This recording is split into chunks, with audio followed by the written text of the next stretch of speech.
한때는 조선의 위대한 국무로 추대되었지만 조선이 망하는 과정에서 어떤 역할을 했는지에 대한 의문을 제기하며 명성황후가 받았던 비난과 고난을 담아내고 있습니다.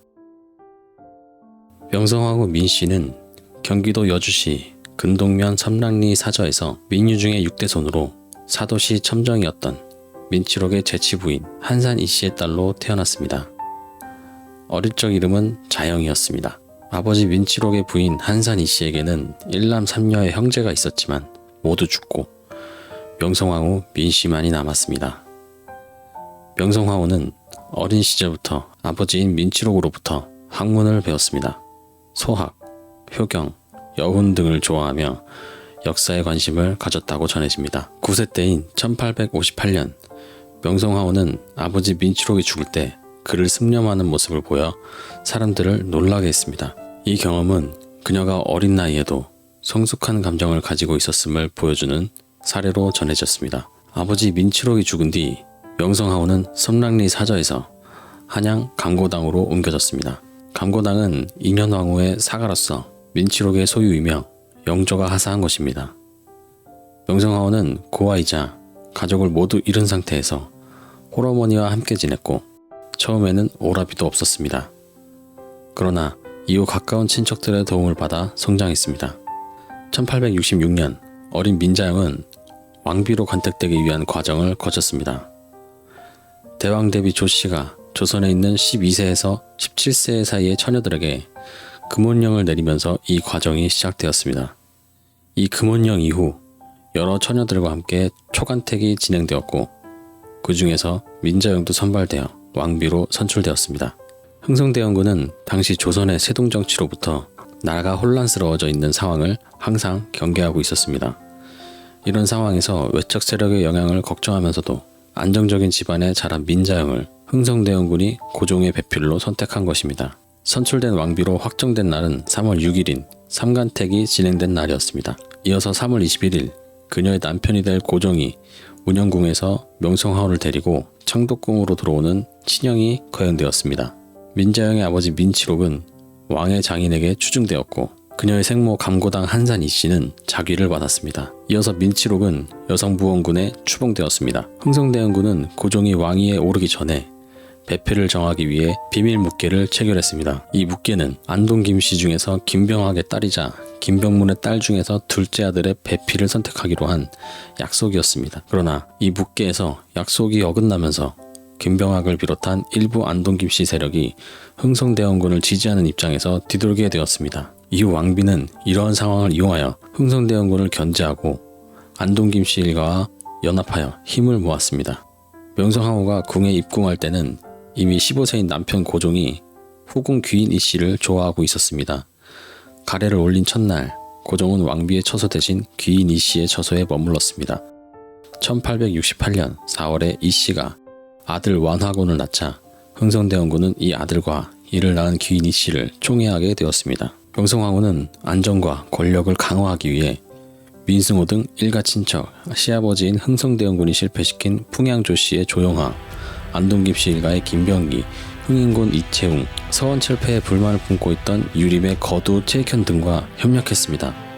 이런 가운데 명성황후는 차츰 고종의 관심을 받아 1871년에 아이를 낳았으나 이 왕자는 항문 폐색으로 인해 생후 5일 만에 사망했습니다. 왕자의 죽음에 대해 민씨는 흥성대원군이 왕자에게 다려준 약에 산삼을 많이 넣은 것을 의심했고 대원군과의 갈등이 발생하게 됩니다. 세국정책으로 집권하여 아들 고종이 왕이 되었음에도 쉽사리 권력을 내어주지 않았던 흥성대원군의 권력을 빼앗기 위해 명성황후는 다분히 노력합니다. 고종의 어머니인 조대비와는 친족으로 그녀의 형제인 조성하와도 소통했습니다.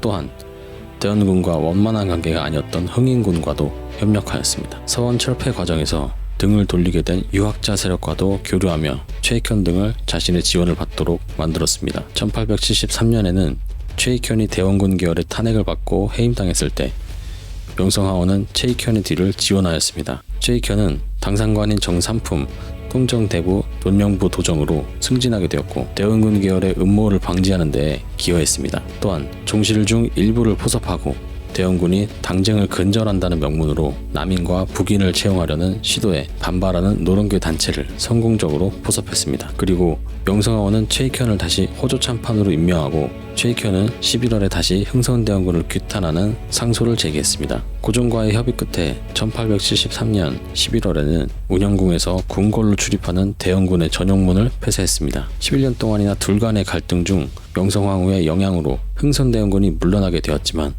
은퇴 이후에도 계속해서 대원군은 복귀를 꿈꾸고 명성황후 민씨 일족과 계속해서 갈등을 겪었습니다. 1874년 2월에 명성황후는 훗날의 순종인 둘째 아들 이척을 낳았습니다. 그리고 이듬해 2월에는 이척이 왕세자로 책봉되었습니다. 이 기간에 흥선대원군이 최익현을 암살하려 한 사건이 있었고 명성황후는 배후에서 최익현을 일시적으로 유배 보냈다가 다시 등용하여 승진시키는 등의 권력 투쟁이 벌어졌습니다. 명성황후는 남편 고종을 지지하기 위해 민씨 일가를 권력의 중심으로 세우려고 했습니다. 이에 고종은 명성황후를 믿고 민씨 일가를 모두 받아들였습니다. 260여 명의 민씨 일가는 중앙부터 지방까지 거의 모든 관직을 석권하며 부패와 사치 등 여러 악행을 저질러 왔습니다.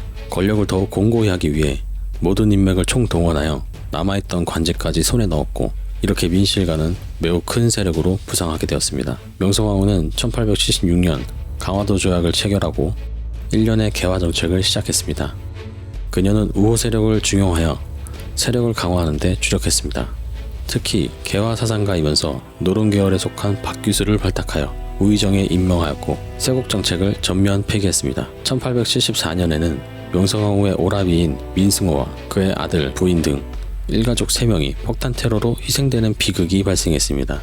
이 사건의 배후로 흥선대원군이 지목되자 고종과 명성황후는 큰 충격과 애도에 휩싸였습니다. 특히 명성황후는 이 사건에 대한 보복을 계획한 것으로 알려져 있습니다. 이에 관련된 세곡 정책을 담당했던 인물들이 차례로 파면되고 유배로 보내졌습니다. 그러나 이러한 개화 정책이 외세의 내정 간섭을 불러올 명분을 제공하게 되어 조선의 침략을 가속화하는 결과를 초래했습니다. 외국 간섭에 대한 민족적인 반감과 불안감은 농민들 중심으로 퍼져갔고 이러한 분위기는 동학 농민운동과 같은 국내 봉기를 죽이는 원인 중 하나가 되었습니다. 명성황후는 흥선대원군을 권력에서 배제하고 개화파를 대거 등용하는 등의 개혁 정책을 추진했습니다.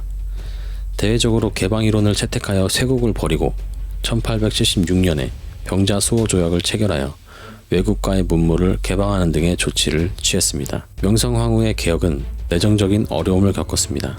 예를 들어 구식군대에서 신식군대인 별기군을 창설했지만 유지비 부족으로 인해 군졸들에게 불량쌀을 지급하는 등의 문제가 발생했습니다. 또한 군졸들이 받아야 할 봉급이 부족하여 불만이 쌓이는 상황에 선해청 당상관 민겸호가 봉급을 횡령하여 자신이 챙긴 일도 있었습니다.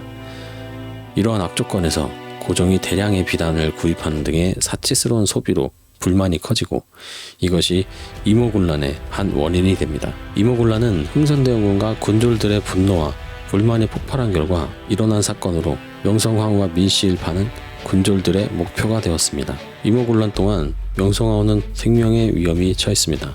그러나 명성황후는 미리 변장하여 홍계운의 등에 엎여 궁궐을 벗어나 여주로 피신했습니다.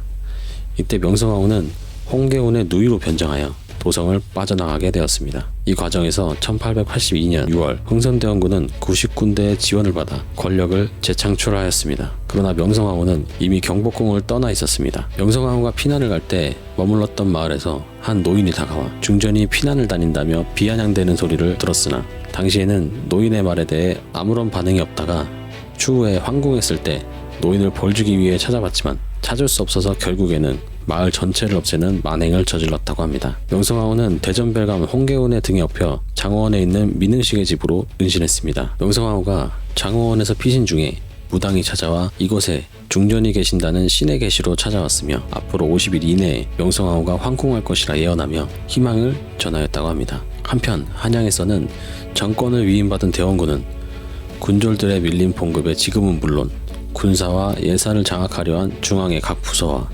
지방의 관찰사 등의 민씨 척촉들을 파직하고 척하파를 임명했습니다. 민심을 안전시키기 위해 난 가담자들에게 해산을 명하는 한편 대대적인 사면령도 내렸습니다. 그럼에도 난 가담자 중 일부가 중전민씨 처단까지 해산을 거부하자 대원군은 중전의 실종을 사망으로 단정하고 국무회상을 공포해 해산을 관철합니다. 명성황후는 피난 중인 상황에서 청나라의 도움을 요청하여 다시 입궁할 수 있도록 노력했습니다. 이때 일본은 청나라의 군대 파병에 대한 일본인 보호의 명목으로 하나부사 요시모토의 지휘 아래 1,500명의 병력은 인천을 통해 한반도에 진입했습니다. 일본군은 협상을 요청한 대원군의 노력은 무시하고 한양으로 진격했습니다. 그러나 대원군이 단호한 대응을 표명하자 일본군은 일단 인천으로 후퇴했습니다. 그 후 7월 중국인 제독 오장경은 일본군이 퇴각한 틈을 타 대원군을 납치하고 한성을 점령했습니다. 이에 명성황후는 청나라의 보호를 받아 입궁했습니다. 임오곤란에 개입한 일본은 조선의 책임을 물어 재물포 조약을 맺게 됩니다. 명성황후의 황궁으로 민씨일가의 권력은 부활하게 되었고 만행은 계속되었습니다. 한반도에 있는 가치 있는 자원들을 모두 헐값에 판매하며 돈을 착복하는 행위로 인해 국가의 경제는 휘청이고 있었습니다. 민영식은 국가의 연간 수입 중 약 70만 양을 횡령하여 부정부패를 일으키고 민영주는 청나라의 위안스카이와 협력하여 친청파로 권력을 획득했습니다. 동학 농민운동 때에는 진압을 위해 청나라의 출병을 주도했으며 나중에 조선에서 일본의 영향력이 높아지면서 친일파로서의 역할을 맡아 공로를 쌓아 자기를 받게 되었습니다. 이후에는 이름을 민영휘로 개명하였습니다. 이후 명성황후는 외교적으로 친청 정책을 채택하면서 급진 개화파 등을 정권에서 배제시키고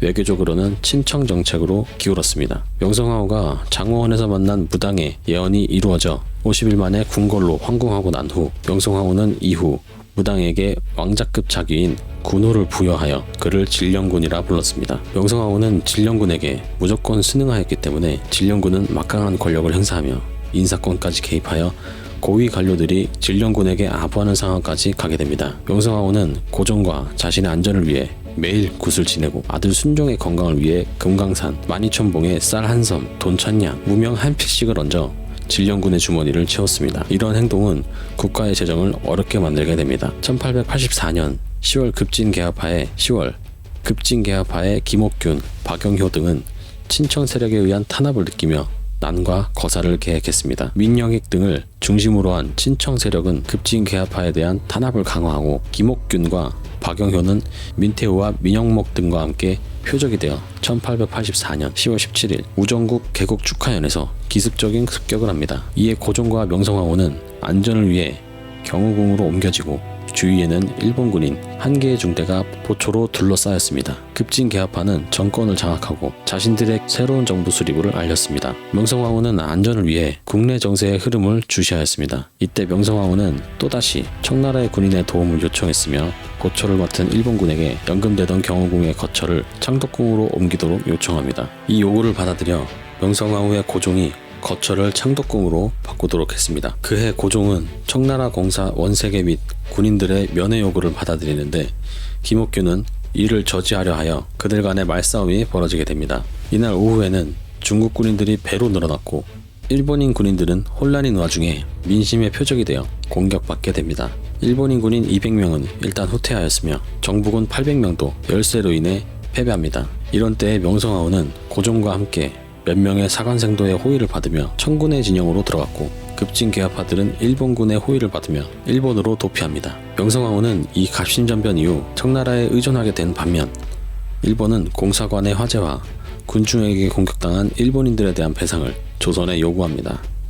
조선은 일본과의 갑신정변에 대한 배상으로 한성조약을 체결하게 되었습니다. 조선은 열강들의 간섭으로 혼란에 휩싸여 러시아는 남하 정책을 펼치며 조선에 개입하려 했습니다. 명성황후는 독일의 폴 게오르크, 폰 멜렌도르프를 통해 러시아 공사와 밀약을 맺으려 했으나 중국에 발각되고 대원군의 기국과 거문도 점령 등으로 조선은 열강의 간섭과 혼란 속에 빠졌습니다. 1887년에는 러시아와 조선의 영토에 대한 합의를 통해 철수가 이루어졌습니다. 이런 과정에서 명성황후의 밀약 지도도 실패로 끝나며 조선의 열강의 간섭과 불안정한 정세 속에서 어려움을 겪습니다. 조정 내의 대다수 민씨 일가는 이 갓심정변에서 김옥균, 박영효 등의 급진개화파의 공격을 받아 많은 사람이 사망했습니다. 명성황후의 개인 비서인 내관 유재현 또한 표적이 되어 죽었으며 미국 의원 호러스 뉴턴 앨런은 양쪽과 민영익의 부상을 치료하며 생명을 구했습니다. 조선의 선교를 위해 넘어온 알렌은 근대의학을 조선에 전파한 선구자로 1884년 12월 4일 갑신전변 당시 상처 입은 민영익을 치료하여 조선에서의 입지를 강화했습니다. 명성황후는 사례금으로 10만 냥을 주었으며 당시 고종과 명성황후는 유사처년들을 앓고 있어 알레는 이를 치료해 주었고 명성황후의 신임을 얻어 운상금강을 하사받습니다. 약 40년간에 걸쳐 900만 톤의 금을 체결하여 미국으로 막대한 수익이 넘어갑니다. 자신들의 이익만을 추구하는 정부와 민씨 일가의 모습을 보며 농민들은 불만을 토로하였고 지방관들의 퇴출과 민생고 완화를 요구하는 동학농민운동이 일어났습니다. 1894년 4월 전주성이 동학농민군에 의해 점령되고 흥선대원군이 반군을 지원하여 고종을 폐위하려 한다는 정보를 입수한 명성황후는 지원을 위해 청나라에 파병을 청하게 됩니다. 청나라의 군인들이 파병되자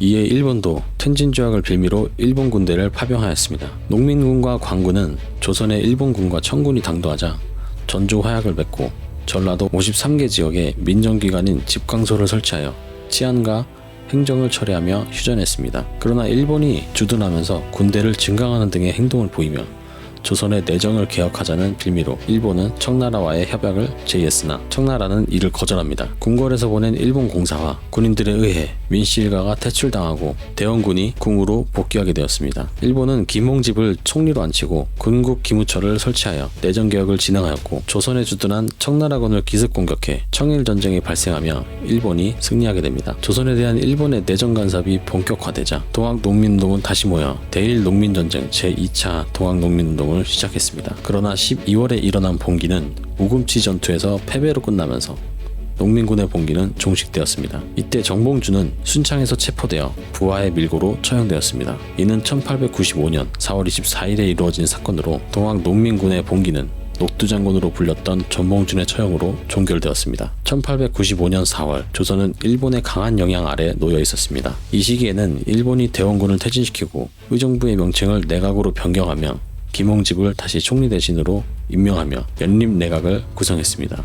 또한 일본은 내정 간섭을 강화하기 위해 내각에 일본인 고문관을 세웠습니다. 이에 명성황후는 프랑스, 러시아, 독일의 압박을 활용하여 일본이 요동반도를 다시 청나라에게 돌려주어야 하는 상황을 만들려 했습니다. 명성황후는 러시아를 통해 일본을 몰아내기 위해 노력했고 이 과정에서 박정양을 내각 총리 대신으로 임명하고 김홍집 내각을 퇴출했습니다. 명성황후는 러시아의 힘을 빌려 일본을 조선에서 몰아내려 했습니다. 일본으로선 이러한 명성황후의 행동은 눈에 가시였고 1895년 8월 작전명 여우사냥이라는 치밀한 암살 계획을 세우게 됩니다. 미우라고로 일본 공사 겸 예비역 육군 중장과 스기무라 후카시, 구스노세 유키이코 등과 함께 꾸미어졌으며 이 계획은 명성황후의 죽음을 일본인 군인들과 낭인들이 수행하고 외부에는 흥선대원군과 불만을 품은 조선인 군인들을 반란으로 보도되도록 계획했습니다. 외부에는 흥선대원군과 불만을 품은 조선인 군인들의 반란으로 보도되도록 계획되었습니다. 대원군은 8월 16일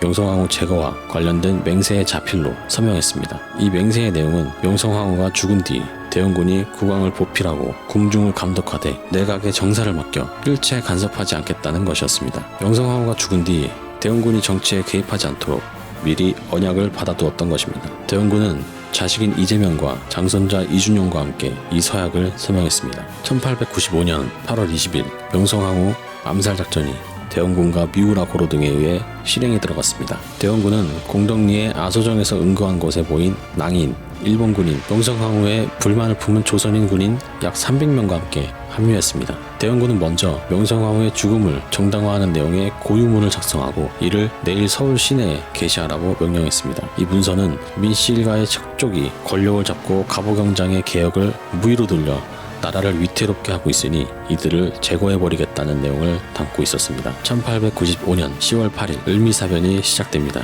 일본 낭인들은 조선인 궁궐수비대를 이두황, 이진홍, 우범선, 고연수, 이주회 등의 지도 아래 각 대대의 병력과 함께 도원으로부터 길 안내를 받아 도성에 잠입했습니다. 이 모든 일은 반나절도 채 걸리지 않았습니다. 경복궁에서 이들을 마주친 홍계훈 경비대장은 이들을 가로막았지만 일본 낭인들과 협력한 조선인 군인들의 발포에 의해 홍계훈과 경비대원들은 사망했습니다. 명성황후가 있던 궁궐에는 낭인들이 침입하여 명성황후를 찾아 헤맸습니다. 외침을 듣고 명성황후는 궁녀복으로 갈아입고 궁궐의 가장 깊은 곳 건천궁 공령합 쪽에 있는 오코루로 은신했는데 궁녀와 내간들은 낭인들에 의해 피습당하고 있었습니다. 이들에게 고함을 지른 고종은 가볍게 무시당했고 고종의 아들도 이들에게 폭행을 당합니다. 궁녀들과 함께 있던 명성황후는 방 한 구석에 기대어 몸을 감추고 있다가 낭인 오카모토 류노스케에게 발견됩니다. 칼로 상처를 내고 발가벗긴 후 국부검사를 하며 처참하게 능욕하였다고 합니다. 그 후 칼로 베어 살해됩니다. 명성황후의 나이 43세였습니다. 명성황후가 암살당한 사실은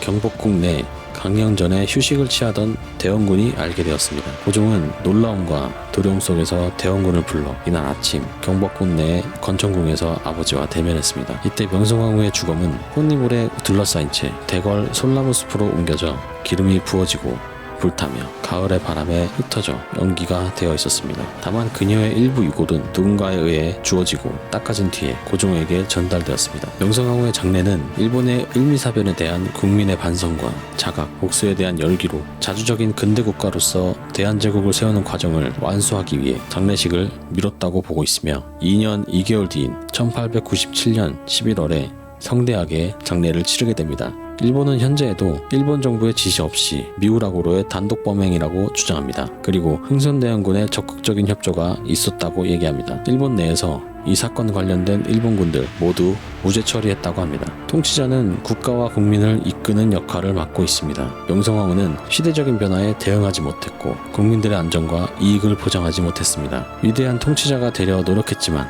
결과는 성공적이지 못했습니다. 되려 일본에게 비참하게 시해당했으며 직접 죽이지 못해 억울해하는 백성들도 있었습니다. 명성황후의 죽음은 그녀의 힘없는 처지를 상징하면서도 백성들에게 외세의 압력과 국가적인 변화에 대한 절망을 안겨주었습니다. 이후 일본의 내정 간섭은 조선을 향한 일련의 불행한 사건들을 불러왔고 그 영향은 한국의 근현대 역사에 큰 흐름을 남겼습니다. 본인들의 야망으로 타국의 왕비를 잔인하게 살해한 일본은 분명 비난당하고 마땅한 벌을 받아야 합니다. 하지만 이 사태가 벌어지기까지 명성황후가 모든 상황을 주도하였고 방치했다는 생각은 떨쳐낼 수 없는 것 같습니다. 끝으로 제가 제일 좋아하는 영화 명대사를 들려드리면서 영상을 마치겠습니다. 구독 부탁드리며 꿀잠 수면제 디오게인이었습니다. 편안한 밤 되세요. 대한민국 헌법 제1조 2항 대한민국 주권은 국민에 있고 모든 권력은 국민으로부터 나온다. 국가는 국민입니다. 그런데